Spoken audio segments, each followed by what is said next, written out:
So today we're just going to try and pick this. It's just a cheap, I would say, Chinese padlock. Secured. It's my first really. I've picked it a couple of times before. It's the first time I've really been doing it on camera.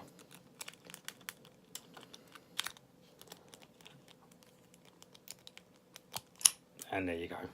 It's that simple. So we'll do it again for you. Locked.